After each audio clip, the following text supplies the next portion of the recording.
Okay, so you got me here, spirit, ghost, phantom thing. What do you want from me now? I don't want anything from you. I want to give you something from me. I'm getting some major pedo vibes here. Oh, fine.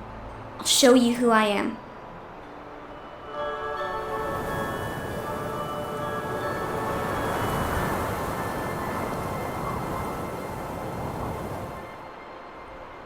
You're... me? Not at all. But, in another way. Absolutely. Crap.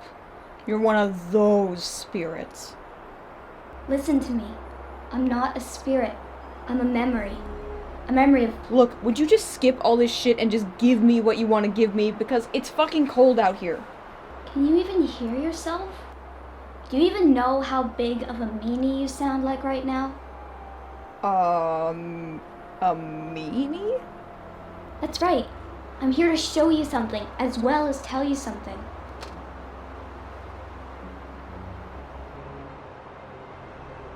Oh, fuck no. I am not going to be doing this movie, okay? I know it's gonna be pure, strange shit, just like all the others.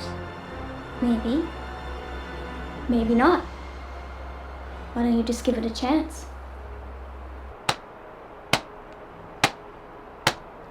I'm assuming you're not gonna go away until I actually review the movie, right?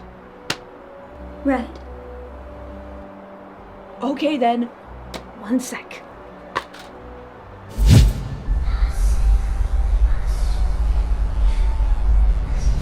Okay, movie watched. Sort of. Let's get this over with, shall we? Or, wait, sorry. I gotta explain where this movie came from, don't I? Wait a second. Don't use those.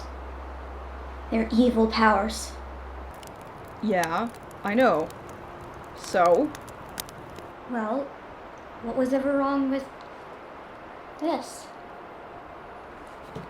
History book? Well, there was nothing ever really wrong with it. I just don't really need it anymore.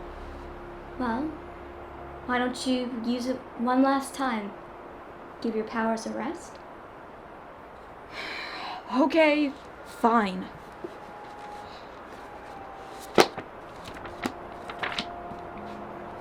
Okay, so Arthur Christmas was made by Aardman Animations and Sony Pictures Animation, directed by Sarah Smith, and distributed by Columbia Pictures in 2011. There, you happy? I suppose. But you didn't really care this time, did you? Well, what the hell do you want from me? It's Christmas! I fucking hate Christmas, if you didn't already guess. Well, why don't you get on explaining the plot of the movie then? Alright. That's what it'll take for me to be done with all this Christmas nonsense. Okay, so, starting off here, Santa and his elves are delivering presents on Christmas.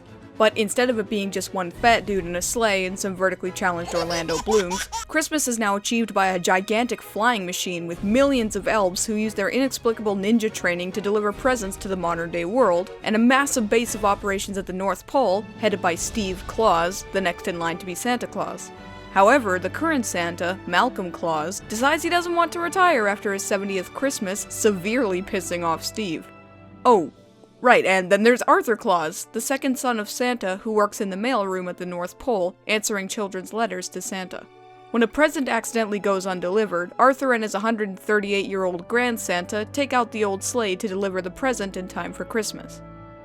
Well, this is a pretty standard plot, isn't it? It's just your typical reluctant hero thrust into destiny thing, just with a bit of a different spin.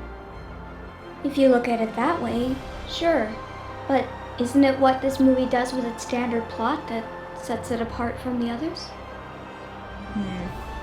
Well, I guess you have a point there. It's true that the plot itself isn't too amazing, but every subtle, or not so subtle change to the formula lends some much more noticeable life and passion to every scene. But I bet the characters suck major shit. I know they will, I'm sure of it. Well, Why don't you judge for yourself? Okay, fine, I will. So, the protagonist is Arthur Claus, who works in the mailroom answering children's letters to Santa. Due to his worrying, clumsy nature, Arthur prefers the smaller, thankless side of Christmas as opposed to flying around being Santa, and really tries to make his task his own. But when the undelivered present is discovered, Arthur can't bear the idea of a child going without a present from Santa, so he takes it upon himself to deliver the present despite his fears and give the little girl a happy Christmas.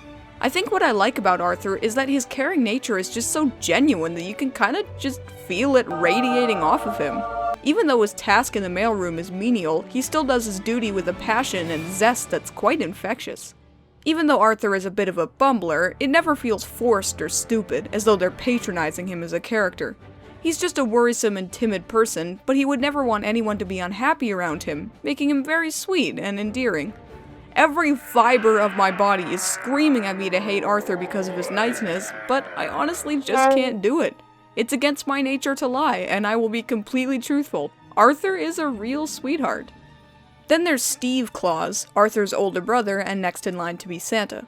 Steve has rebuilt the North Pole as a massive, high-tech distribution center for toys, and has proactively re-synergized outside the box with paradigms and other such corporate buzzwords. When Steve isn't made Santa after the Christmas delivery, he tries to take it well, but has a hard time keeping his frustration under control, as he clearly wants to succeed the family duty. What strikes a chord with me about Steve is that you would think he would be set up to be the villain who would have a big showdown with his father and brother and all that crap you'd expect, yes? Well, no, in fact, this movie doesn't even really have a villain. Steve's anger and frustration is perfectly justified. In fact, I think this quote says it all. Of course, she's all that matters. Not me, your son, not the 2 billion things I did right tonight, no! And even when his annoyance becomes more pronounced, you don't feel as though it comes from nowhere, which is refreshing, quite frankly. As for the other characters, there's Malcolm Claus, the current Santa, who's a wee bit unaware of how people think he should just hang up his red coat and retire. Grand Santa, Arthur's crotchety, sarcastic grandpa who convinces Arthur to take the old sleigh out to deliver the present. Byrony, an enthusiastic elf from the gift wrapping department who accompanies Arthur and Grand Santa on their journey, ensuring that the gift be delivered with its wrapping still intact. And Margaret Claus, Malcolm's wife who stands by her husband and sons at all times. Again, this is a situation where these characters should all be caricatures of their personalities and more stock than a crockpot of soup. But it's the way they're written and the way they express themselves and react to situations that set them apart from other films with the same types of characters. Everybody just feels right. So right that I almost didn't notice. It's almost like watching real people at times. Not all the time, but sometimes. Are you starting to see now? See what? So the movie has a good story and good execution. That doesn't matter. I've reviewed lots of stuff that has those. It's not anything special. But there's one thing that those other things weren't about. Oh yeah? And what's that? They weren't about Christmas. Oh. Yeah. So, why don't you tell me what makes this movie good in your eyes? Yeah. Okay. Well, there's a lot more to say here than I would have thought initially.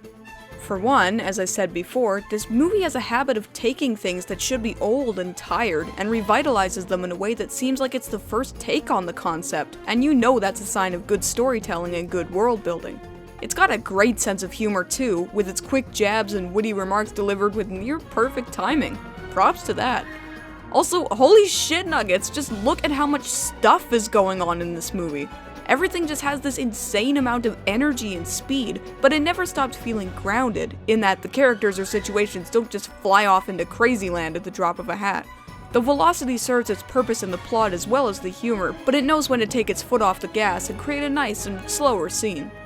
The scale and presentation of everything is just so grand and pronounced that you almost feel as though you're getting sucked into the massive world of the Santas. So, plot, good. Characters, very good. Pacing, amazing. Humor, chuckle-worthy at the least, laugh out loud at its best.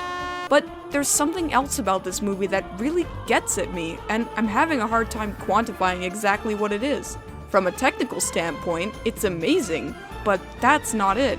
It's something I can't really explain in review format. Something about it that endears it to me. Isn't it obvious? What is? It's Christmas. Yeah, I know it's Christmas. People won't shut the hell up about it, just like every year. No, what you love about the movie, but you can't explain. It's Christmas. What do you mean? What I mean is, when you look at this movie, all you see is Christmas. There's no gimmicks, no strings attached, no cheapness, no detours, no distractions. This movie is pure, like Christmas once was for you. A fun journey with a reward for goodness at the end. Just like Christmas.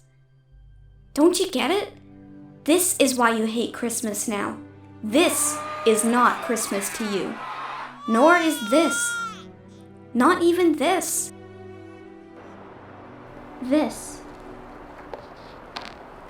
This is Christmas to you.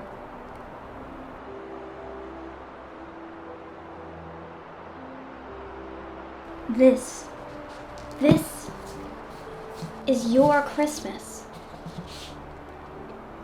No, this Christmas doesn't exist anymore. He's not there. You know, he made Christmas fun. He made it special. He made it.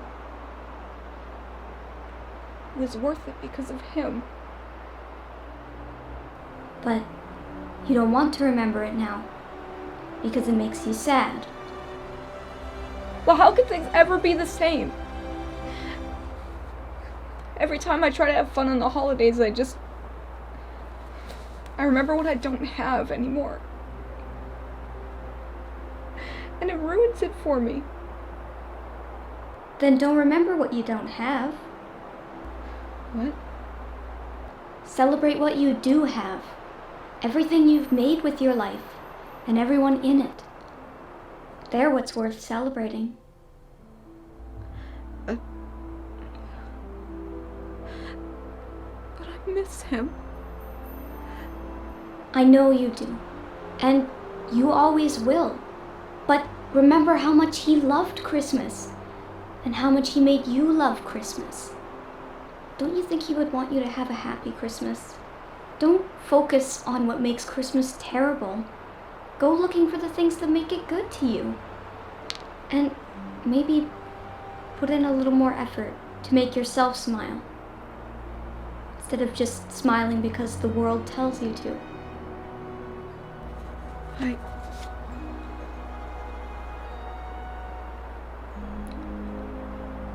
I can try. Well, that's a good start.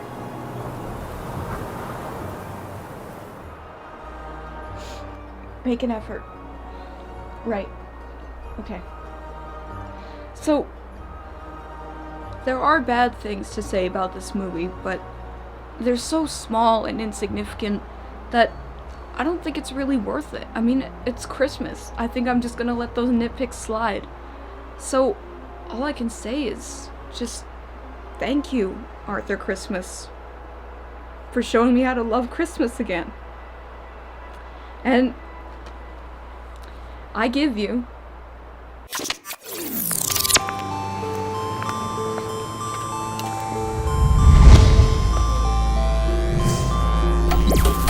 Four and a half eyes out of 5.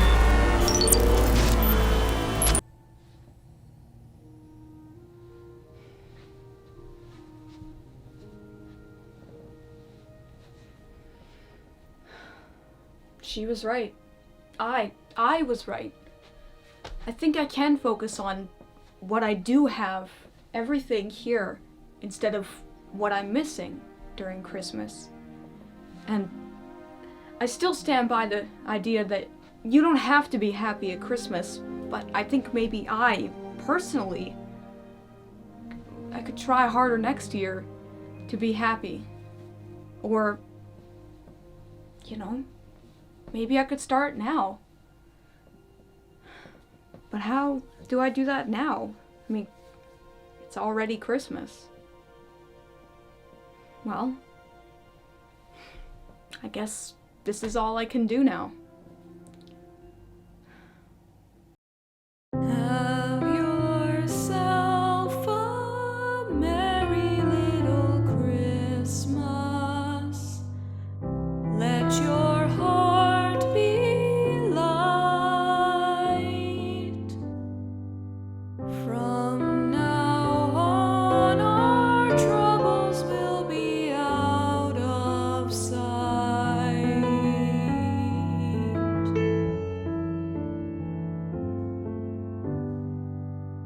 Have yourself a merry little Christmas. Make the Yuletide gay. From now on, our troubles will be miles away.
Hey everybody, thanks for watching my last review of the year, my Arthur Christmas review. I can't thank you enough for doing that, and I hope you enjoyed it. It has been an amazing year, and I can't even thank you guys enough for all the support you've given, all the positivity you sent my way, everything you've done for me, the fan art, and the messages, the subscriber count, everything this year has just gone way beyond what I thought it would, and I can't even tell you how much I appreciate it. My voice doesn't properly say it, but you guys are just fantastic, and everything you do for me is awesome.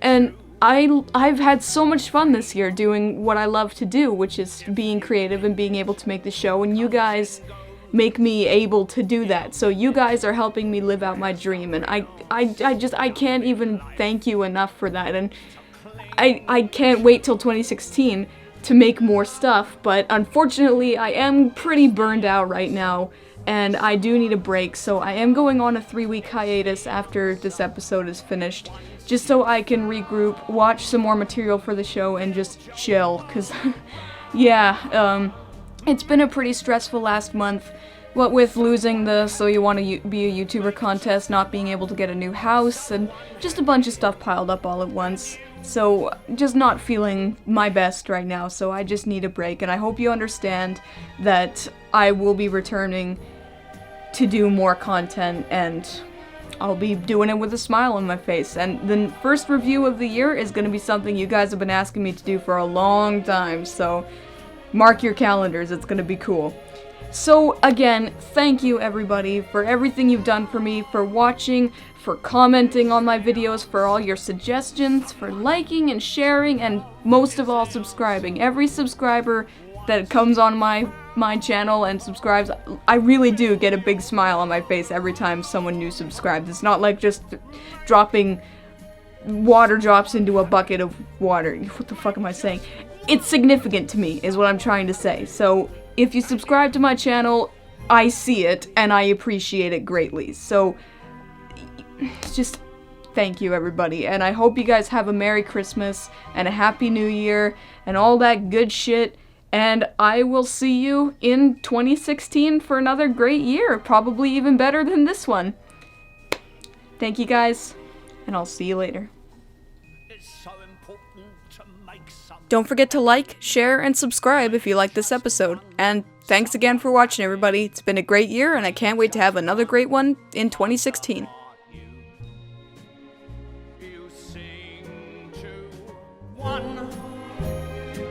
Smile that cheers you, one face that lights when it nears you, one girl, you're everything.